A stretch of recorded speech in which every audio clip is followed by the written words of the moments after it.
Hi everyone, just welcome to a new video. So today we're gonna cover a new agent framework. It's Langflow. We haven't done anything with it in the channel. I find it quite interesting because it has more connections with other apps, third-party services, and um, the way of creating the agents is pretty similar to Flowwise. So I feel like this is possibly an update with regards Flowwise on how everything works, how even you can export your different classes to Python code instead of having just them inside Flowwise, so that you can connect them with other Python classes and just create kind of swarm of different agent frameworks. That could be interesting because at the end of the day, each agent framework is good on 13 things and possibly not that good on other things. So possibly the future is gonna look like so heterogeneous that you're gonna have multiple agents from multiple different frameworks, and they will collaborate and communicate between each other. It is very likely we are not gonna have just one framework for every single data we're gonna have. So that's something to have in mind. This is quite interesting. Like, I'm gonna show you guys which is the simplest agent that you can create on Langflow.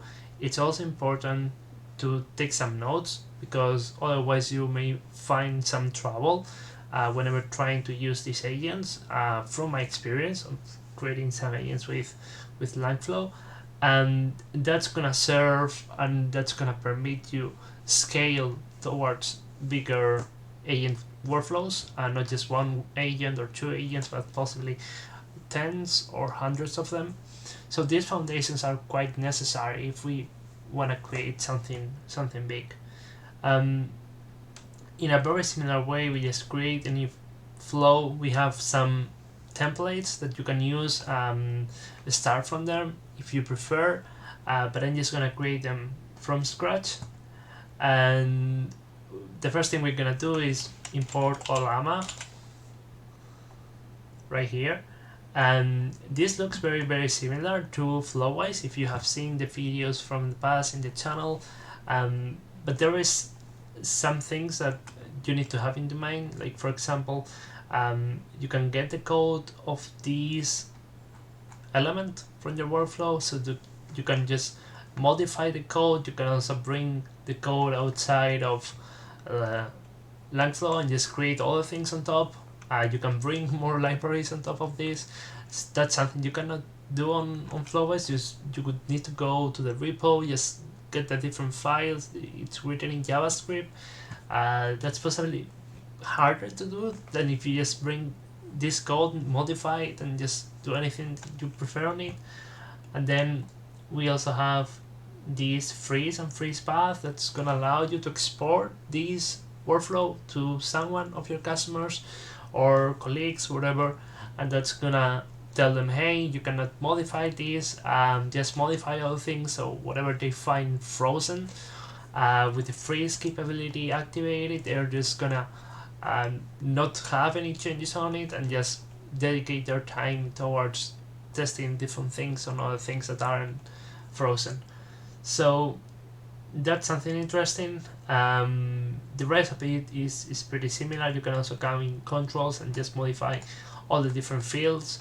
Possibly this gives you more flexibility than if you were using Flowwise. So I really like Langflow, and there's something huge that we're gonna touch on a video, which is the MCP tools. You can connect Langflow to MCP tools. MCP tools is the framework by Anthropic, model context protocol that allows you to communicate an LLM with an external tool. So you can bring Ollama, anything on the ecosystem that is open source, create a workflow, bring tools from the outside. It's not even something proprietary or something that's limited to this framework. So you could export everything in here outside of Langflow itself and just put it together on other environments, whatever you prefer. Is containerize or bring it on top of Kubernetes, whatever you prefer. So this is something really interesting that I'm looking forward just going deeper into it and just trying to make some materials. So we have Ollama here. As always, HTTP. We're gonna reach out in 11434. We refresh. We get to choose which is the model we prefer. So for example, Llama 3.1. And now we just bring together things like, for example, if I connect this to chat input, yeah, right here, and then we connect this thing to an agent. One thing that is worse than Flowwise is that we don't have the agent workflows that were based on a manager and worker nodes. We only have the classic agent from LangChain that allows you to create sequential agents. Somehow we have a lot of flexibility, we have a lot of integrations with third-party tools like CreoAI. We also have things from LangChain, from AgentQL.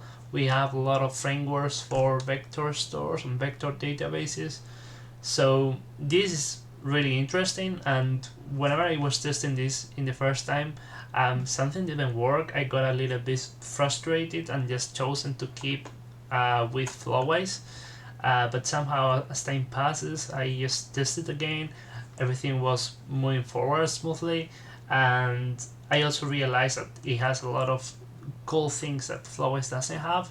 And I realized that it also doesn't have a lot of things from Flowwise as I am mentioning. So it is very, very likely that in the future we're gonna have very heterogeneous agent workflows with Langflow, Flowwise, LangChain itself, all different tools put together. Something I don't like also from Langflow is how you tokenize or chunk different documents in the document store, and then you just put the vectors on the vector store. That's much harder to do than when you do it with Flowwise. But yeah, I feel like we're gonna start using pretty much all of them on the same ecosystem. That's not gonna be optimal or the most efficient way of doing this, but I feel like it's gonna bring us faster to having agent workflows working and doing things and getting data from one place, putting data on another, just having some processing of the data.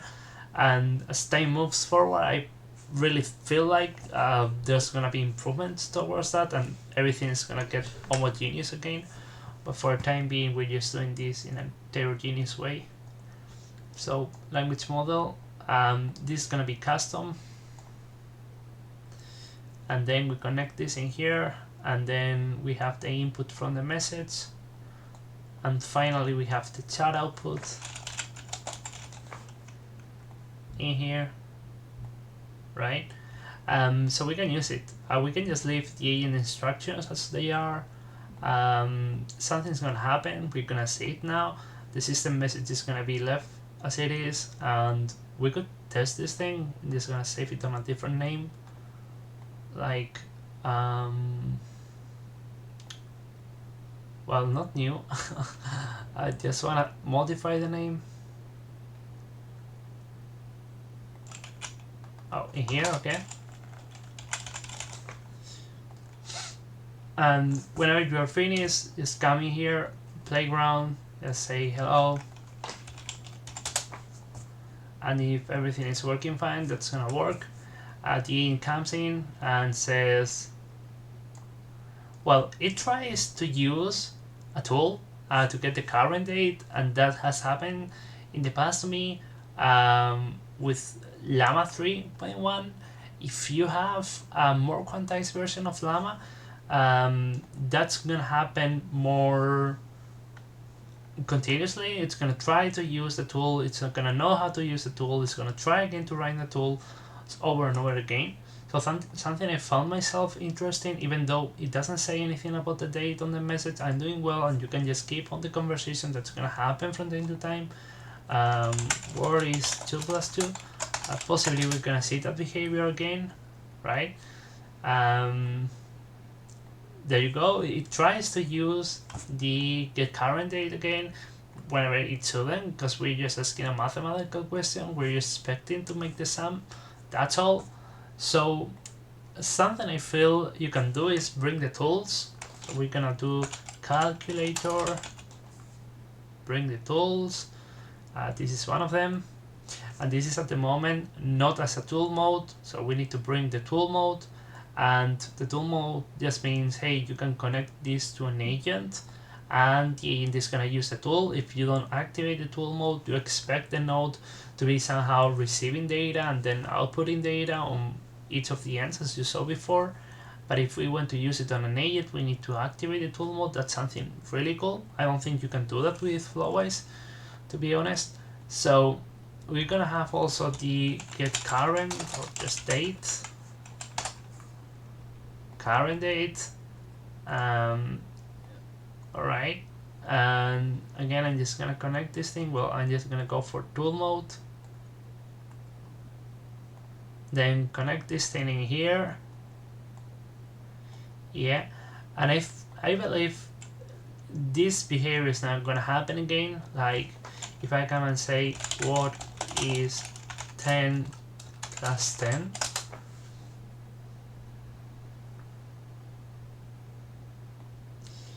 as you can see, it brings a calculator. It doesn't bring these get current date as before. That's something interesting. But now just let me create a new chat and just say hi again, or hello. Well, it's gonna try to execute this thing again. But if we do write Python code, print hello world,